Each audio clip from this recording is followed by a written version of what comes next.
many of you have ever attended one of these sessions. We've done a number of them, including as a keynote here at Affiliate Summit. Ask Us Anything is actually an Ask Us Anything. There are slight rules. Don't ask us to solve the major website problem you have if it's specific to your website. We ask that you come up and talk to us later. If it is generally something that the audience would care about, that's what the question and answer period is all about. There are 3 of us on the panel. I myself am Bruce Clay. I run bruceclay.com. There's Stephan Spencer. Yep. And Duane Forrester. So we're going to have everybody do more of an introduction of themselves. The way we're going to do it, there's a microphone up here in the middle. Anybody who wants to ask a question, just go ahead and line up. We think it'll, 4 or 5 minutes a question. We'll get through them. If you run out of questions, then we'll start asking ourselves questions, things that are generally applicable to everybody. Between us, we've got something like 9 books. Over 50 years in the industry. We think we can handle most any question, and we'd be happy to have you just try to stump us. This is session 13A. Now, all of you have the evaluation forms that were handed out when you came in. We'll keep it simple. Right now, just circle 10s. Make it simple. No, we've done this in the past. It works beautifully. It works great. Everybody circles 10s. We all win. We all win. And we deliver. We deliver the goods, too. We deliver.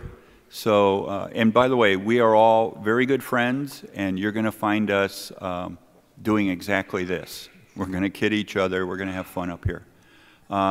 Duane, introduce yourself. Hi, guys. Duane Forrester. Let's see, quick rundown. Used to work at Caesar's Palace, moved into sports betting, wrote a book, was hired by Microsoft, ran SEO there, launched Webmaster Tools in 2012 for Bing, left there, was working with Bruce for about a year, and will be starting with a new company at the end of this month. That's me. And it's a secret. Yeah, we haven't tell even me. No, we haven't announced it yet. There's a PR His thing. wife knows. There's a PR, and the company knows. But, Okay. So I'm Stephan Spencer. I have a few books under my belt. There are O'Reilly books. Who's a fan of O'Reilly? Oh, come on. So this is the easy one. This is 72 pages. Google Power Search, how to find anything in Google. Like confidential business plans, Forrester research reports that cost thousands of dollars. I've even found credit card number files with the actual expiration dates and everything. I didn't teach you how to do that in the book, by the way. This is social e-commerce, which is how to drive sales through social media. And this beast, this is the Bible on SEO. Look at that, 1,000 pages. You could hurt somebody with this book. 3rd edition, and yeah, the 3rd edition came out in September of 2015, so it's still pretty current. There's just a few things missing, like AMP and RankBrain and a few tools and things, but it's still very current. And I'm going to give some books away. So if you have an amazing tweet that you want to share with the world from this session, go ahead and tweet that, and the best tweets will get a book. And who wants a book right now? Like you don't want the book. Like enough to actually come up and get it? You don't want. Like, you have seriously? to carry this home. Like, I don't even know if I should give this to you, Oscar, because you blog walked about really internet slow. marketing and but business. There you go. Early bird gets the worm. I mean, you get like, what? Get a book? Sit in front. Sit in front. See, now the joke's on you because he doesn't have to pack that home now. Right. The 6-pound book. That book is very good for reading just before you want to go to sleep. Yeah. My friend Amy Africa says that it's better than Ambien. I'll take it as a compliment. I'm not sure if it's one. And, and I have 2 podcasts you must subscribe to. So I almost forgot those. There's the Optimized Geek and Marketing Speak. So the Optimized Geek is not an SEO podcast, even though it sounds like one. It's a biohacking and life hacking podcast. Who's heard of the Bulletproof Diet or Bulletproof Coffee? Dave Asprey, anyone? Yeah, he's awesome. I've had him on my show.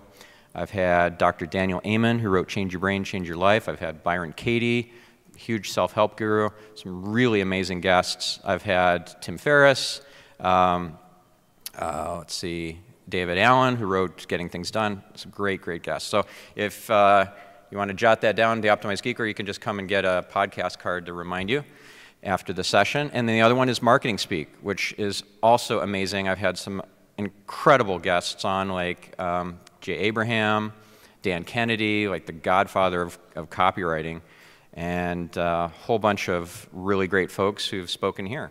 In fact, the co-organizer of this conference, Sean Collins, has been one of my guests. So that's another one, Marketing Speak. All right. Okay, I'm Bruce Clay. I have a website which is bruceclay.com, which sort of makes it a little bit easier for you to remember. I started doing SEO in January of 1996 as a pure play SEO company. I've been given credit, depends on who you talk to, for inventing the term search engine optimization.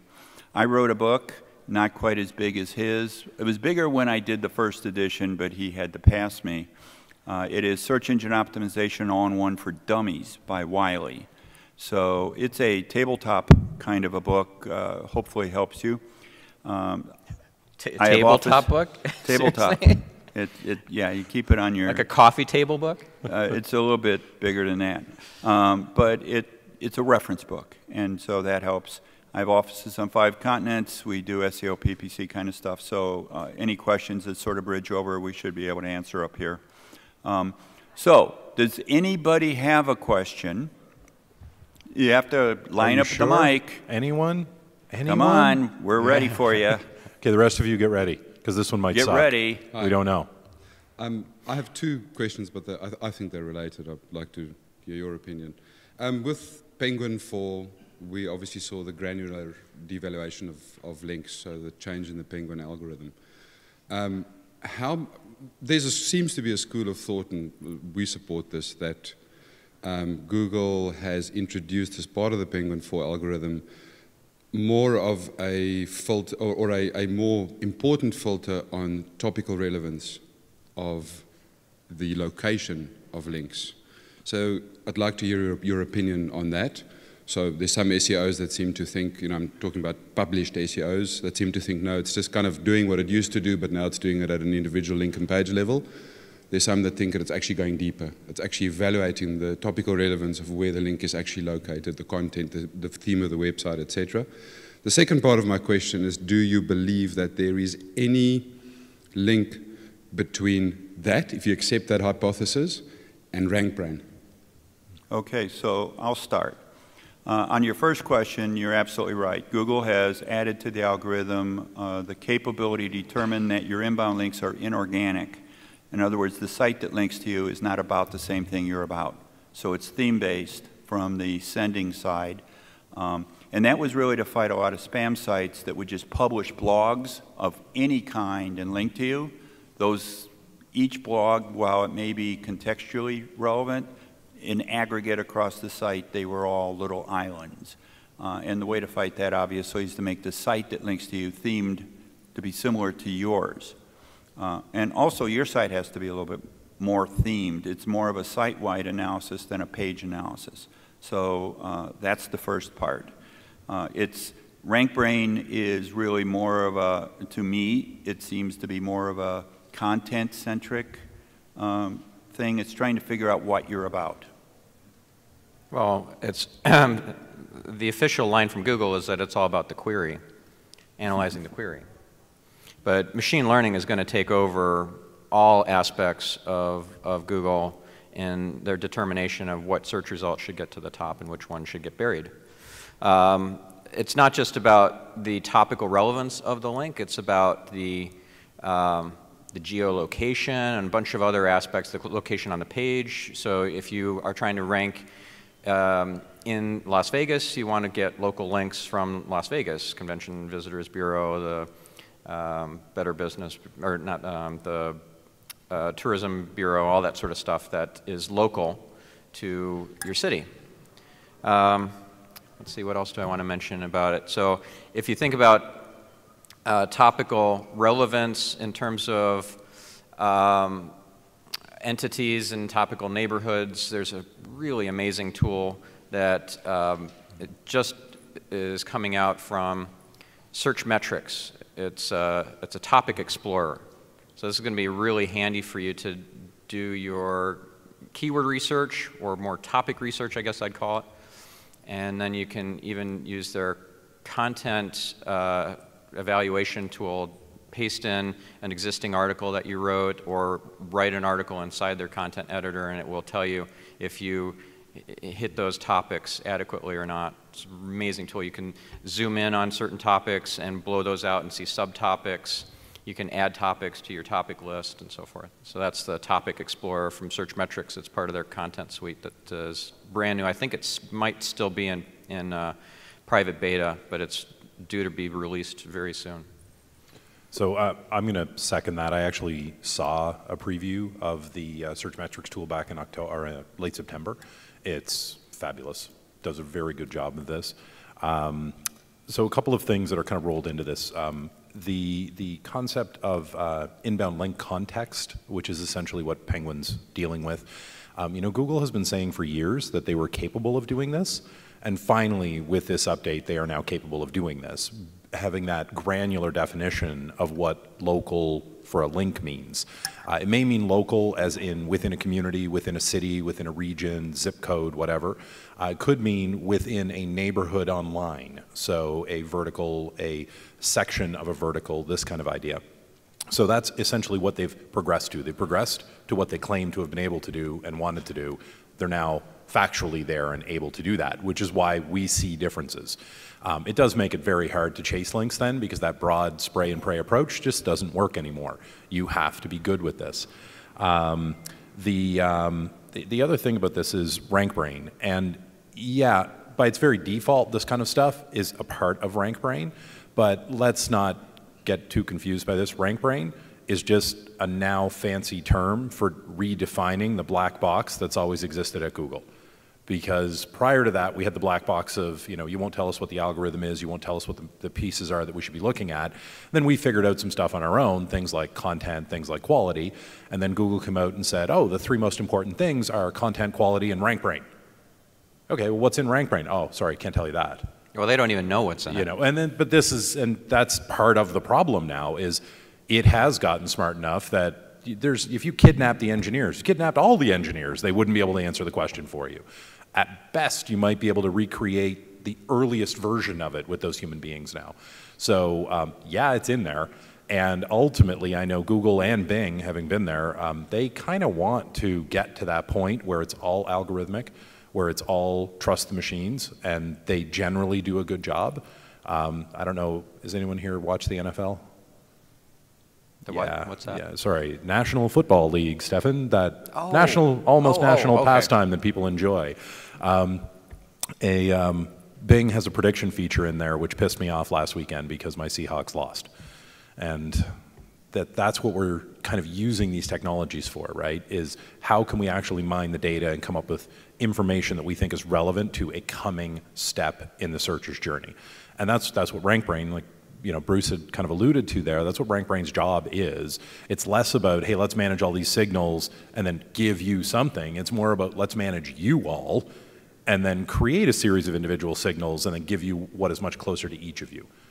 I just wish they'd apply it to what they're recommending to me on YouTube, because it's like way off the map. Yeah, way off. Okay, another question. Well, just one quick thing I want to mention too. It just occurred to me that I could get you guys hooked up with, I'm not promising anything, but if you want beta access to the Topic Explorer from Search Metrics. Promise it. I'm not going to promise it, but I will make the introduction and I'll make the recommendation. So give me a business card at the end and write Search Metrics on the front or back, and I will make that intro. And they have hooked up some of my previous session attendees with beta access. Okay, now another question. Anybody? I know there's questions out there. You guys know you're at a Q&A session, right? Mm-hmm. This is a Q&A session. You're Somebody's allowed to actually ask questions. All right. We should have a mic runner so Here we that you go. guys don't have to get up. I've been blogging for 7 years, and 99% of my traffic's come from social. I know.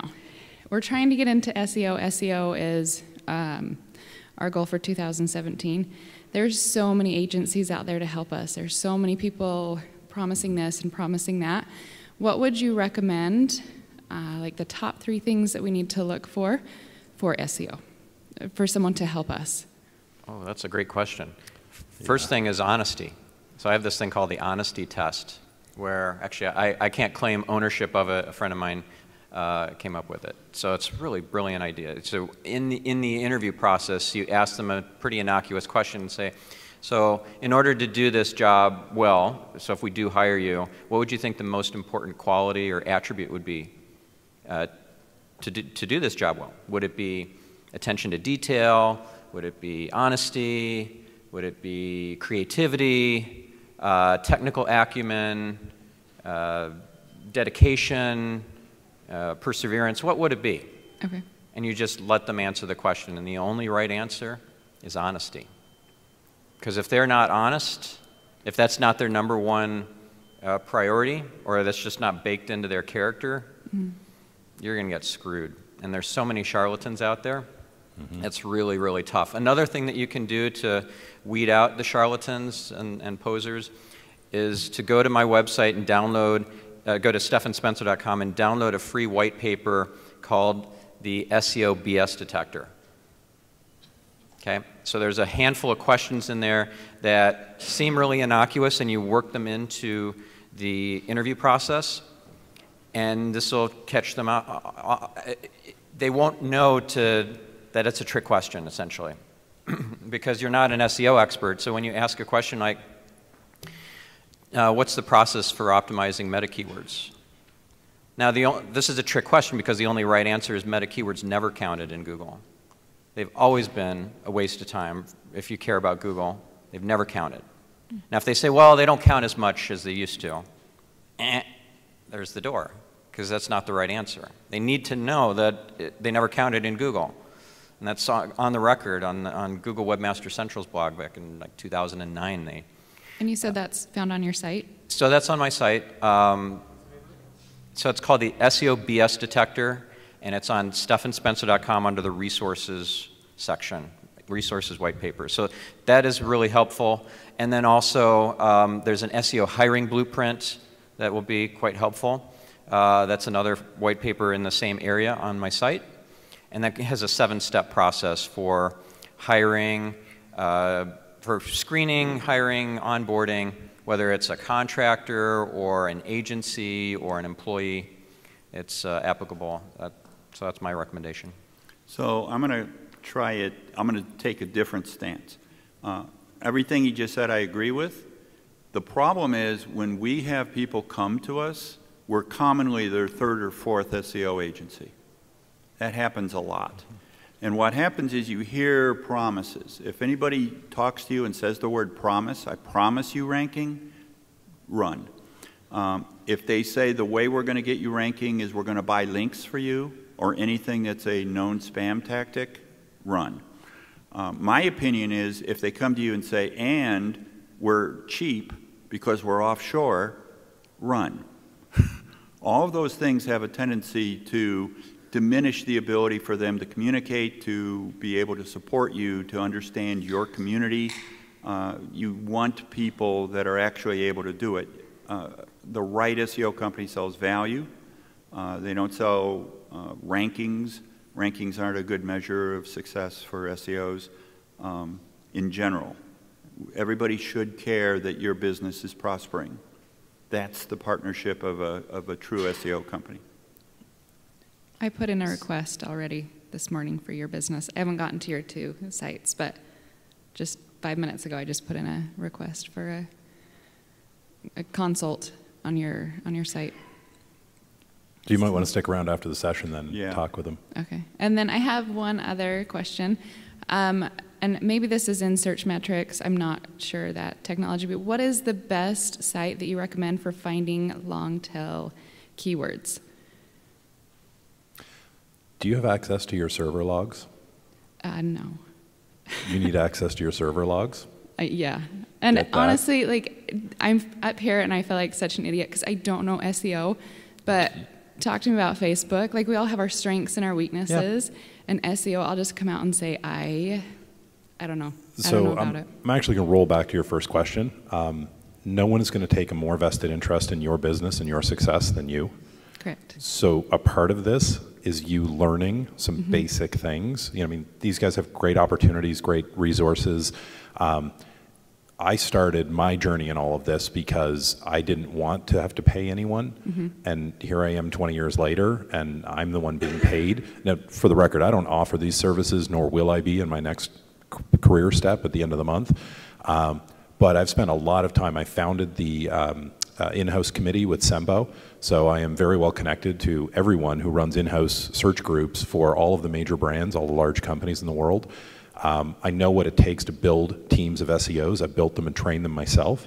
A couple of things stand out to me. One, you have to learn some stuff. There's no question. Yes. You never hand your future success over to someone else who talked their way through your request for proposal process. Honesty, absolutely. And I will say this, having worked beside Bruce and having known him for a long time, honesty is the #1 answer. I've seen it in action there. It's part of the reason when I left Microsoft that I chose to join Bruce Clay. It's because I know there's an ethical standard. I could also say the same thing for Stephan, because he is a friend. Yeah, I left you hanging, I know. But there does come a point here where price starts to play a role in this, right?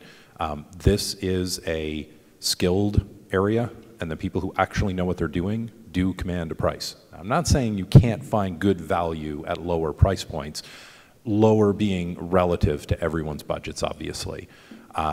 But do not move forward with something because you feel desperate and it fits your budget. That is a dangerous combination of hope, and hope is not a business model. Agreed. Right? Agreed. So I will, if you want to reach out to me on Twitter, I can answer questions for you. I can look at people and see whether it's real. I know a lot of people as well, so I certainly don't mind supporting folks in that way as well. Yeah, likewise for me too. Yeah, I mean, it's one of those things. We're here, we're a resource, we're making ourselves available, use that. One of the things that I used to do when I was looking to hire a company to do this in my startup days was I created an interview just like I would for an employee, but I interviewed the company and I went through a list of things. Then they actually had to give me past businesses that they felt confident would give a recommendation. And then I had to do the legwork to talk to at least 3 of those companies. And I'd have various questions for them. It doesn't really matter because there's only one question you want to ask that company. Knowing what you know today of that service provider, would you hire them again to do the same work? And if the answer is anything other than an instant yes, there's a problem. Something is not working. And 9 times out of 10, it's just, it was okay, but it wasn't that great. It wasn't what I hoped for. And that could be the expectations were out of whack. Or it could be that, these people tried everything they knew, which was limited, and it didn't move the needle, and everybody drifted apart. That happens frequently as well. And get not just recommendation or referrals from the company of who to talk to, but go to their website and find client logos and contact them. Okay. Because they're going to give you the very best referrals, not the ones that kind of went sideways. One of the things that I think applies to everybody in SEO, especially do-it-yourself SEO, there's a couple of levels. There's you think you know SEO, so you only want tools. There's the I know I don't know SEO, so you want training. And then there's I'm capable, but I can't answer the tough questions. And that seems to be somewhat of a consistent thing. In our company, we offer tools, and we actually have a 3-day and a 5-day training course to train people up on what SEO is. Because if you cannot speak the language to your SEO company, they're gonna snow you. You have to really do it. Read the books, or somehow study enough to be dangerous, at least, if you're talking to an SEO company. Yeah, take some training online. Like I have a 10-hour course on SEO auditing your own site, like do it yourself. And you don't have to do it yourself, but you'll know the right questions to ask. Like you asked the question about which tools should I use for long-tail keyword research. There's some amazing tools out there, like some of them are even free, like Answer the Public, which will tell you questions that people ask. So you can try and answer those questions with really great content and maybe even get a featured snippet, which is position 0. It's another topic we should talk about at some point in this session. Yeah, so SEMrush, the Topic Explorer from Search Metrics. There's so many amazing tools out there that are not common knowledge, and they're not the Google AdWords Keyword Planner, which is so problematic. There's a really great post on the Moz blog about how bad the Keyword Explorer, or the Keyword Planner is from Google. Like, for example, they're buckets, and you won't get an actual number. You'll get a number that you think is a real number, but it's a bucket number. So it's a 216,000 or something, and the next bucket up is like 241,000. So it's either that number or the next number. There's no in between. And it's like, wow, how can you have something so imprecise? And that's just, I'm just scratching the surface of the problems. And if you're not spending money with AdWords, you're not even getting numbers. You're getting massive ranges, like between 100,000 and 1 million. It's like, that's useless. It's a useless tool. So, in fact, I've got a free webinar on advanced keyword research. There's a sign-up page on my site on Stephan Spencer. So you at least watch that. It's like an hour of training on some of these tools. Okay, sounds good. One final comment, and I think this applies to everybody. How many of you have phones, right? How many of you are really doing voice search? Anybody? Like focusing on it as something that you're building your business toward. You need to understand that a year from now, 2 at the outside, the keywords you're picking today is not a keyword somebody would say. You have to anticipate that they're going to say what is, or how do I, or you're going to have to start looking at whether or not your website actually ranks for questions. And that is a big part of keyword research. So I just thought I'd throw it in as a final thought. So I'm actually going to add a final thought. I'm going to sit down. No, I got one too. I'm going to sit down so I can take notes. No, that's cool. Thank you. You don't need to be an expert in any of these topics, because I'm sure a lot of you feel this way. It's like, hey, I'm not really strong in SEO, but I know I need to learn more.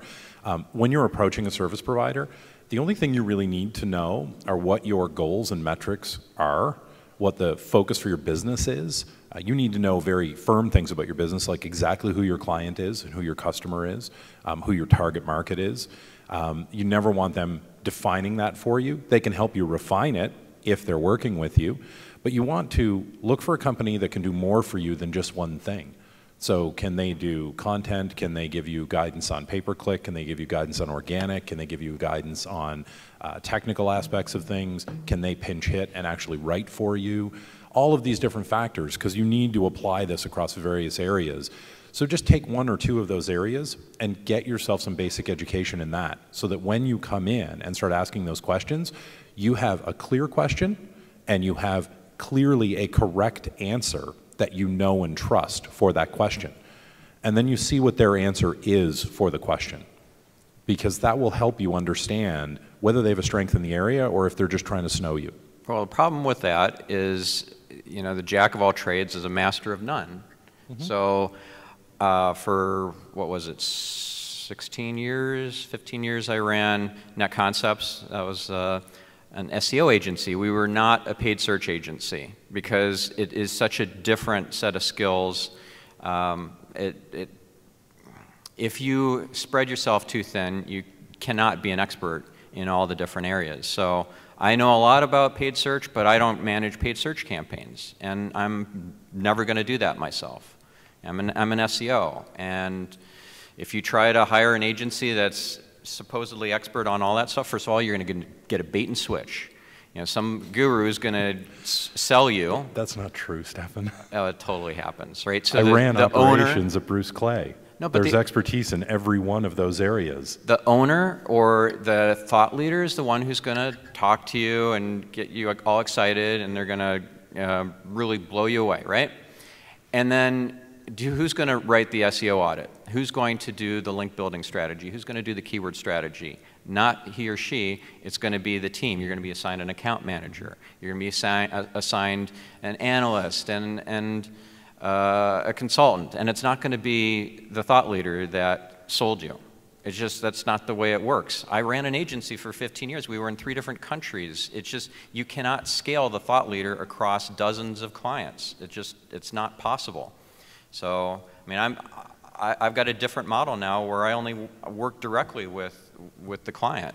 I'm the one who's presenting the audit and presenting and who's like gone in there and done the work. So, you can't scale that. Like I can only do like 5 clients at a time, but that's I think an ideal sort of situation. And if like when I hire expertise, whether it's Facebook advertising or paid search or whatever, I want the subject matter expert, and I want that person to be the one doing the work. And so I'll use a bunch of different point resources, and I'll assemble a team. But they're all contractors. So that's my 2 cents, and I know that's very different from agency world. But it's still valid. Yeah, thank you. No, no. Okay, we have another candidate. Oh. Do you find any negatives using shopping cart solutions like Shopify, BigCommerce, when it comes to SEO? And a second question, normally when working on SEO, we're always looking at Google, and with Alexa, you know, and Siri using Bing, I believe, how do we optimize our sites for Bing, and what do you see as the importance for that? I'm going to get on this one first. I had a hunch. Yeah. So, as the former public speaking person for Bing, let me just clarify one point for you. There's no work that you will do that's different for Bing or Google. Okay? The big buckets of what you have to focus on are the same. I will say that Bing, due to the fact that it has a smaller index than Google, is definitely more focused on quality of the site, the answer, these kinds of things. Cortana, in fact, from Microsoft does power Alexa and Siri, those kinds of ideas. And this is where Bruce's point of voice search becomes very important. I don't know if anybody watched what happened over the holidays with Alexa and the explosion in sales, and they are by far the market leader in that in-home hardware space. It was very interesting to see the news media talking about the uphill battle that Google has with their home device. It's apparently a good device, but Alexa's way out in front right now. That is becoming a very prevalent thing, and people just ask out loud. You know, this is a very first world problem to solve for because, you know, is it too much to ask that we press and hold a button on our phone to be able to speak to it? Apparently, because we all have to move past that now and just speak out loud to the device. The really cool thing about it is that it allows for the consumer to get exactly what they want. The really, I'd say, nebulous part of it is the consumer actually getting what they want? I mean, the choice is gone. It's one thing that they're being told. It's a very refined answer, which is where, you know, things get really complicated because you have to be able to mark up your content. You have to be able to use schema and play in that space, very technical space, in order to be seen to be that one answer that gets included.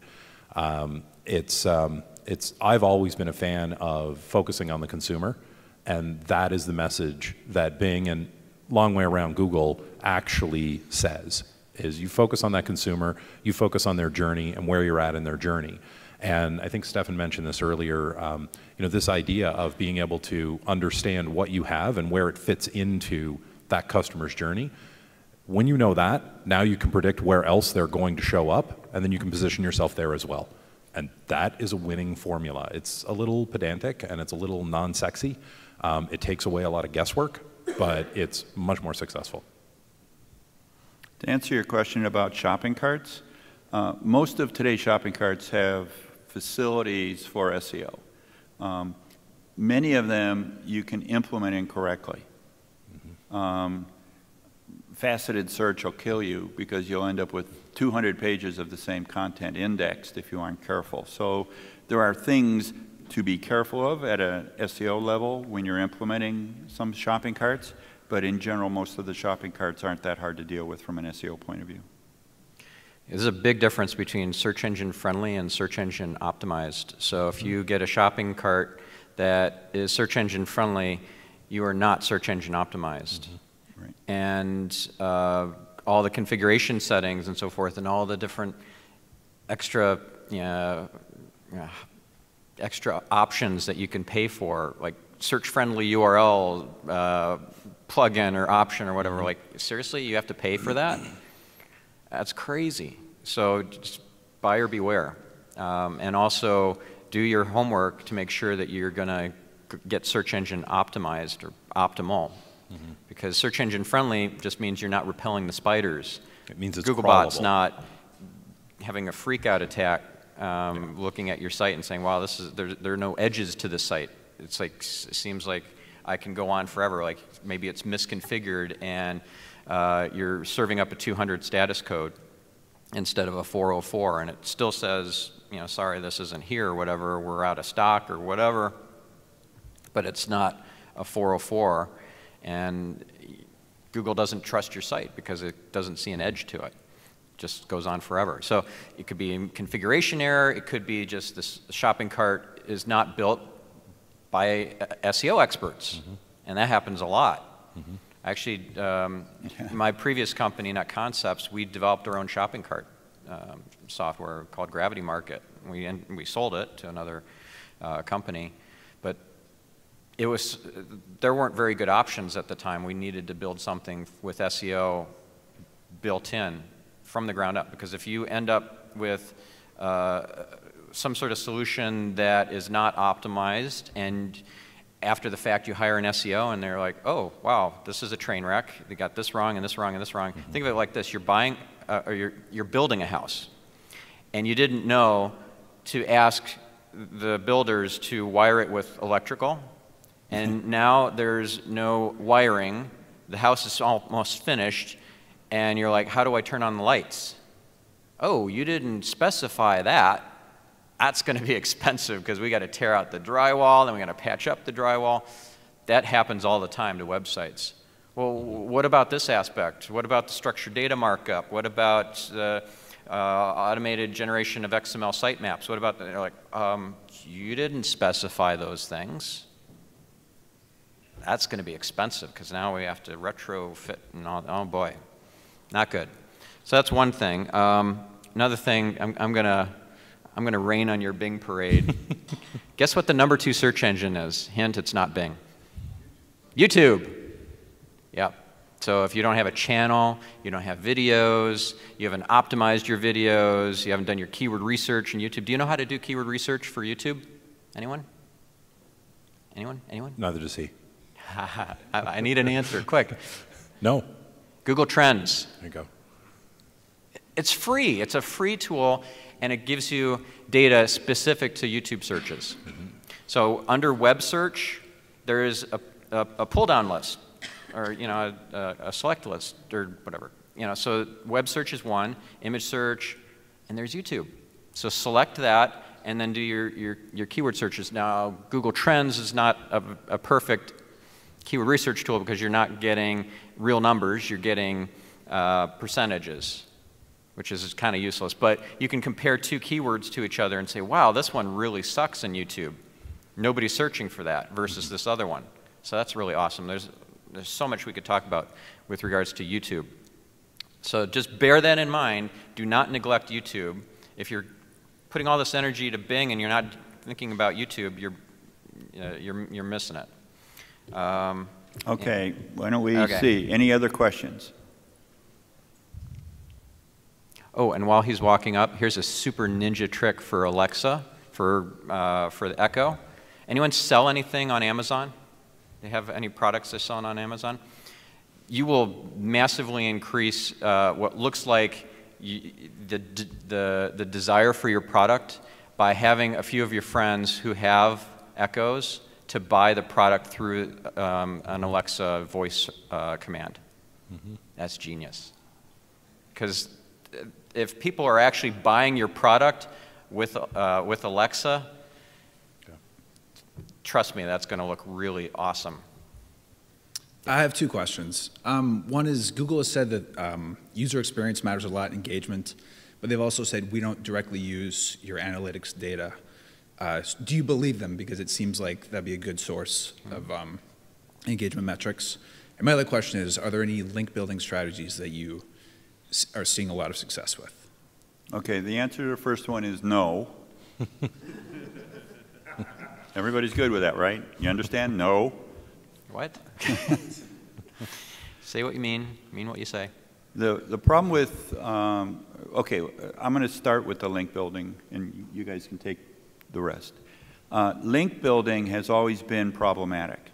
According to Google, if you get a link, it should be somewhat of a surprise to you.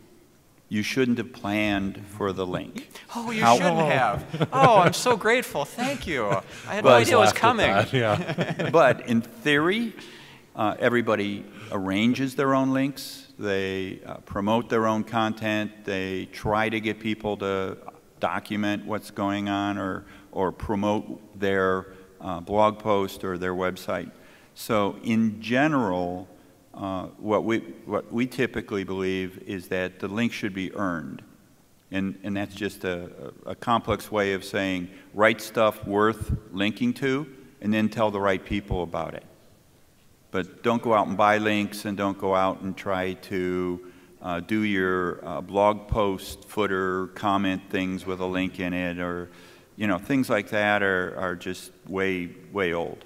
Nobody's going to do that anymore.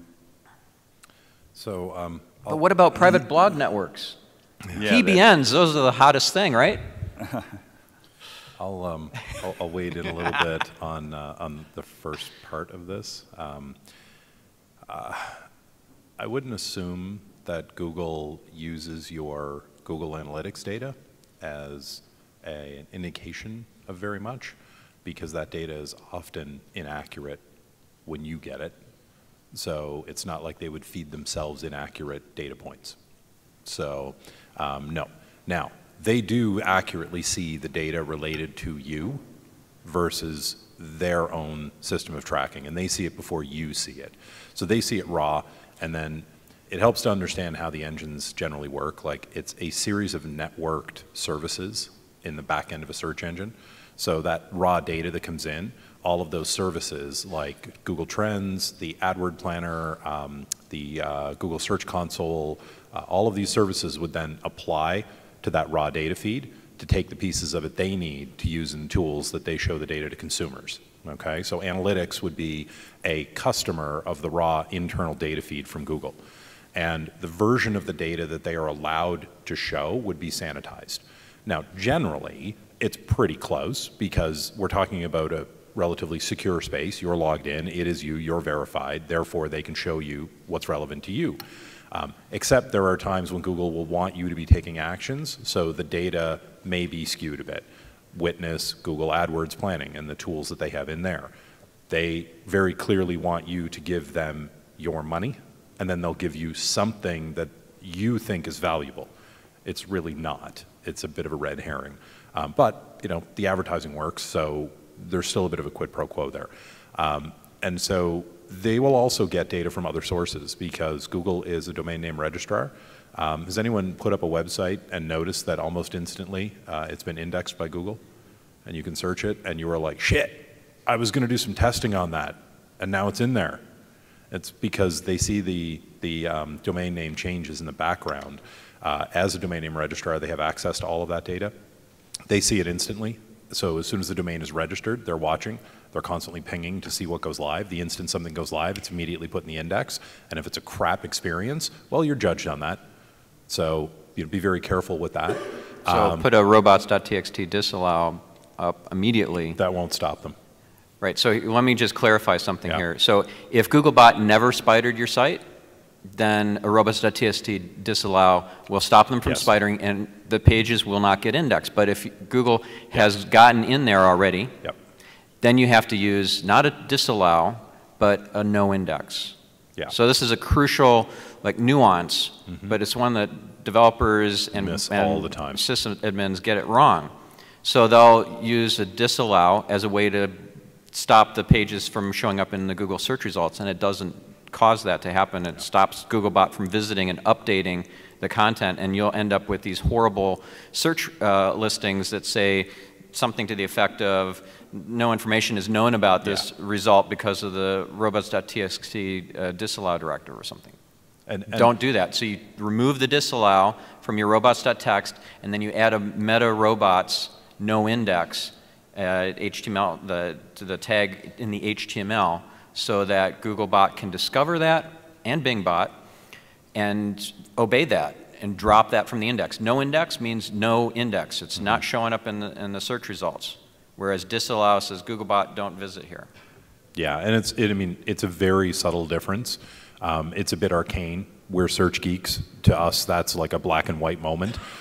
It's like asking a programmer, hey, can you put a redirect in place? And they just tend to default to a 302 redirect, which is temporary, tells the engine, hey, something was here, it's been moved temporarily, it'll come back shortly, keep this in your index and wait for it. But that said, that 302s actually are more beneficial nowadays than 301s from an SEO perspective, for counterintuitively. Years, Bing would, they would hit the 302 5 times, and after that, if you were still 302, they assumed you meant 301 and made a mistake, and then started passing value. Google has now stated that they pass value through the 302 as well. So, that one's kind of matured to the point where it's been solved for everyone. But you kind of don't want to wait for that because that takes years. But the 302 actually passes context for a longer time period than the 301 now. So the anchor text that was used that has some really great keywords in it that you want to rank for, that tends to continue getting passed with a 302 versus a 301 that drops off very quickly within just several months. So according to the research done at Link Research Tools, very large data set, very credible study, a 302 is actually more beneficial than a 301 for an SEO, from an SEO standpoint. Just to clarify, don't go out, if you need to do redirects, don't go out and purposely build 302 redirects for these things. Oh, I don't know about that. No. Because I just had a client who switched from their 301s to 302s, and they got a really nice lift. And they picked that back up. Wow. Okay. Yep. Yeah. So. The difference between the no index and the disallow, when to use each one on a new site versus a. I would say always use the no index. If you don't want the pages to show up in the search result, just use the no index. A disallow will work only if Google has never spidered the site yet. So safest thing is never use disallows, always use no index. Because if you don't want the search engine to put it in the index, if you use a no index directive in your robots.txt, that only works with Googlebot and does not work with BingBot. So do this as a meta tag. So let me just, one more thing to answer that specifically. If you're developing a new website, create the robots.txt before you create the website. You can use this disallow then because you don't have anything being spidered. What we're discussing is if I want to stop a new section of my website, the disallow becomes a little bit more difficult. In either case, we've seen people build a website with disallow, move it to production without removing the disallow, and lose their production rankings. So you have to remember in any case that if you're going to now want it indexed, you either remove the meta no index or you remove the disallow or both. There's no downside, though, to always just using the no index and just not doing a disallow. But you're not going to get your desired result if you're using both. It's one or the other. So if you disallow, then you cannot, you don't let Googlebot in to see that there's a meta tag because it doesn't visit the page anymore. So that's a common mistake. So a couple quick things about the previous question. So does Google use your data against you? Absolutely. Absolutely. So quick example, Google Search Console, you're doing some sketchy stuff with one site, and they connect up your whole network of sites, and they all get penalized. That happens. How did they find it? Because you claimed all those sites in the same Google Search Console account. That was a really bad idea. And, you know, that example could be even more innocuous. Like, you could just have 3 or 4 related websites that are fine, and then for some reason half of them start dropping off. Consumers just aren't engaging with them. Google's now paying more attention at all of your websites to see if that pattern's going to pan out, because they have to be ready to flip a competitor into that spot to satisfy searchers' needs. So yeah, they can and use that. And Google gets data from a ton of different sources beyond itself that help it understand the real traffic coming to your website compared to any other website on the net. Okay, question here. Yeah, I got one question in 27 parts. How many? Just kidding. I did ask him to heckle before the session started. Right. All right, as AI becomes more and more personal in delivering search results, how much do you feel confirmation bias will be a problem in search results, and that people won't get results that are anything relatively new for them? And if you think that's a problem, what do SEOs do about that? Give me an example of how you see it going wrong. Yeah.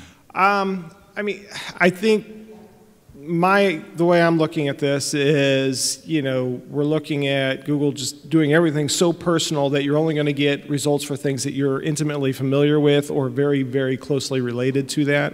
And therefore, you're going to be missing results that fall outside of that spectrum.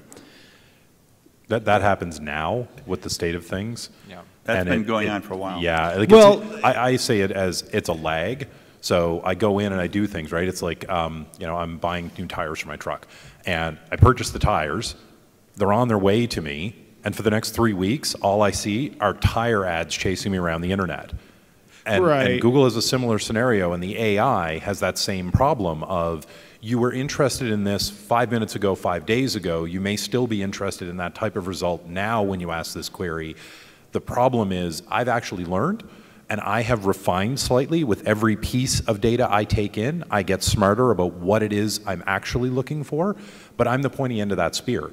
And even AI can't keep up with that pointy end of the spear until it's seen all of the pointy ends of the spear. And then it says, ah, well, these group together and are likes, and therefore I can skew in this direction and see how they respond to that. Let me give an example. If you search for hammer, everybody knows what a hammer is? A hammer? The number 1 result is the Armand Hammer Art Museum at UCLA. The number 2 result is a vitamin. Number 3 result is a bowling ball. And the number 4 result is MC Hammer. Thank God. I was getting culturally worried for a second there. Well, if it wasn't MC Hammer, none of them would be tools. But oh, come on. But, come on. Okay. Anyone who can build a good tweet out of that, you get one of Stephan's books. You can't touch this. Anyhow, the issue is if I had searched for pliers, equipment, tools, screwdriver, and then hammer, it would always be right. I wouldn't get anything other than the kind of hammer I wanted. So web history has been here for about 9 years, maybe longer. Yeah. And like search for dolphins, and if you were searching for, I don't know, Steelers or something beforehand, you're going to get a very different search result than if you were searching for whales. Right. Well, and I'm not necessarily talking about the type of results. I'm talking about the actual specific sites that you're going to get that fit within the type of results that you're looking for, where confirmation like, well, you've seen these sites before, so we're going to deliver those sites again, versus these sites, which might equally match your query. You haven't been familiar with them, so therefore... Yeah, I think that's a real risk. I think it's a real risk. It's like the filter bubble that you experience with Facebook. It's going to get worse before it gets better. So what do SEOs do about that, if that becomes worse? Build great content. It's going to become worse because we've seen a version of that previous to the AI in RankBrain, where they were kind of guessing at what it was, and if you engaged with something, then they took you down that path. And then you were unaware of what the other path really looked like. And the way around that was to clear all your cache, clear all your filters, reset everything, and then all of a sudden, everything looked a little bit different in your search results. You'd see some things in there that weren't quite there, but were related. The AI's learning curve on that will be much faster than an algorithm and how it would approach that filtering. But it is going to get a little bit worse before it gets better. You guys, we talk about AI. By the way, we got 5 minutes left. Okay, so I'll be brief on this. It's worth researching the 3 levels of artificial intelligence and what that actually means. When an AI starts off, it generally has the cognitive ability of I think 2 or 3-year-old. In the hierarchy of organisms, that's pretty advanced. But, that 2-year-old still needs to know what a hot stove means. And they will learn that by touching the hot stove. And that's kind of where we're probably at an 8 or 9-year-old level at this point with the AI and RankBrain. We saw a year and a half ago where the search results sucked. That was the 2-year-old AI doing what it needed to do to learn. It's learned very quickly. The results are more refined now. That will continue that curve. Will it ever get ahead of where it needs to be? Doubtful, because the human mind is so far advanced in its ability to connect dots that are relevant to you, the individual, at that moment, and not share that externally. Nothing can keep up with that. Okay, so we're going to take your question, but I want to only make half an of it. announcement. That's fine. We're almost out of time. All of us would be happy to follow up with you. Take a business card, write your question on the back, bring it up. We have plenty of information to send out, plenty of answers. You can come up and rush the stage afterwards. You can do whatever you need, because right behind us is this little thing called, what, a keynote? Yeah. Nobody goes to those. And if you wanted a book and you didn't get one yet, only Oscar got one yet. Who wants a free book? See, you guys haven't learned yet. Okay, so you don't have to rush the stage for that. I'm going to give everybody a free book. Everybody in the room. Yep. I know, it's like an Oprah moment. So here's the URL you're going to write down. It's a free electronic copy, and you can pick which of the 3 books you want. So you don't have to get The Art of SEO if you don't want a heavy read. Pick the big one. Okay, so go to stephanspencer.com/free book, and the code you're going to use is ASW17, all caps. Okay, so stephanspencer.com, that's STEPHAN, Spencer with a C, .com/free book, and then ASW17 in all caps. Okay, everybody got that? So enjoy the book, and now you got to read it. Okay. Okay, question. How's it going, guys? I'm with an agency. We've got a bunch of dating sites. One of the smaller sites caters to like the polyamorous community. In an attempt to, I suppose, make it more popular, we made like a glossary, which is like 130-ish polyamorous terms that weren't really defined well on the internet. So we defined them. We built the pages out with AMP. They've got like 600 to 800 words of good content, and we sort of like linked them all pretty well, I think. Are they all on one glossary page, or are they each definition on a separate page? Each definition on a separate page. And so on a few of the terms now, it's been up for like 6 months, and we are the Google's preferred definition for X polyamorous term. It's openminded.com, if anyone's curious. And we're wondering how we can accelerate the growth on the other pages that might be tracking along slower. So you're talking about getting featured snippets? Is that what you're trying to do? Stuff like that. Pretty much like 5 of them are featured snippets at this point, but there's obviously like 125, which are... Yeah. Right. So a few, really fast lightning around here. First of all, you want to try and get as high a click-through rate as possible, because you could be number 10 and take the featured snippet, which is position 0, if you have an extraordinarily high click-through rate for a number 10 result. So really work to have an incredible title and meta description, so you have a really nice snippet that's very compelling, gets lots of clicks, and then deliver massive value once you're there. Not just a definition, but really be helpful. So that's one thing. Also, you can look at the competitors who are like your top competitors. Use a tool like SEMrush, and you can see all the organic keywords that they're ranking for, and set the filter to just featured snippets. So display only the featured snippets of your competitor, and then target those featured snippets. Go after, so the ideal thing is not to try and go after featured snippets with a paragraph snippet, but to have a better type of snippet, because paragraph snippets are really weak. If there is a paragraph snippet currently, it could get overtaken by an ordered list or an unordered list or a table or whatever. So if it makes more sense, if it's a better answer to the user's query to have it done as a table or as an ordered list or something, then create it with that and use the OL tags if, you know, for a numbered list, or a bullet list would be UL tags and, you know, LI tags in the HTML. And let's see, what else do I want to say about featured snippets? Well, why don't I do this? It is time. Remember how we started? Everybody circle 10s? Just wanted to make sure you didn't forget that part. We like coming back and doing this, and that kind of helps them want us back. The panel has... and be sure and write in there Oprah moment. Yeah, Oprah moment. As I said earlier, if you have cards and more questions, write the question on the back. We give away things. I need cards, but I give away things. Stephan gives away things. Duane just talks you to death. And I don't cost anything, though. He'll answer anything you want to ask. Inexpensive. So come on up, rush the stage. We want to thank you for attending our session. Yeah, thank you. Thanks, guys.